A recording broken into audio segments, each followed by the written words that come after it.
Handicap 26 here, this is Harrison Hobbies, and this is the instructions on how to do this.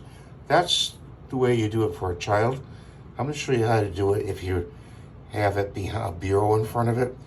You need to switch it around. You're going to take this top screw out here, right here. You're going to put the bracket on there like that. Take the screw out, put the bracket on.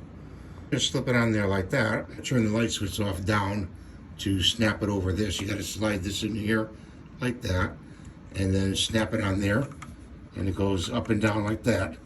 From there, see, it extends it like that. So if you have something in front of it, you can reach up here to turn the light on and off. So that's how I want to show you the installation of this. Hope you have a good day. Thank you for watching. God bless you, and give me the thumbs up.